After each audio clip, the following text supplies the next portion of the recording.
প্রকৃতির কোলে এক চিলতে আনন্দ আর এক রাশ উচ্ছ্বাস। দক্ষিণ ছাদেক নগর খোলাফায় রাশেদ্দিন সুন্নিয়া মাদ্রাসার বার্ষিক শিক্ষা সফর 2026 ছিল এক দারুণ সফর। সকাল থেকেই মাদ্রাসার আঙিনা ছিল উৎসব মুখর। আমাদের ছোট্ট কোরআনের পাখিরা যেন ডানা মেলেছিল নীল আকাশে। প্রতিদিনের কিতাব আর পড়ার টেবিল ছেড়ে তারা মেতে উঠেছিল এক অন্যরকম উৎসবে।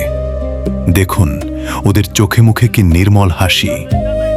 শিক্ষকদের তত্ত্বাবধানে শৃঙ্খলার সাথে প্রতিটি মুহূর্ত উপভোগ করছিল এই কচি কাচারা। কেউ মেতেছিল খেলায়, কেউ বা বিস্ময় ভরা চোখে দেখছিল চারপাশের সুন্দর জগৎকে।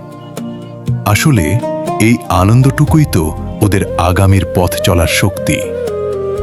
পবিত্র কোরআনের এই নুরানি কাফেলা যখন একসাথে আনন্দ করে, তখন চারপাশটাও যেন বরকতময় হয়ে ওঠে। দক্ষিণ ছাদেক নগর খোলাফায় রাশেদ্দিন সুন্নিয়া মাদ্রাসার এই উদ্যোগটি শিশুদের মানসিক বিকাশে এক অনন্য ভূমিকা রেখেছে। সবার এই হাসি মুখগুলো যেন আজীবন অটুট থাকে। এই সুন্দর দিনের স্মৃতি নিয়ে তারা বড় হোক।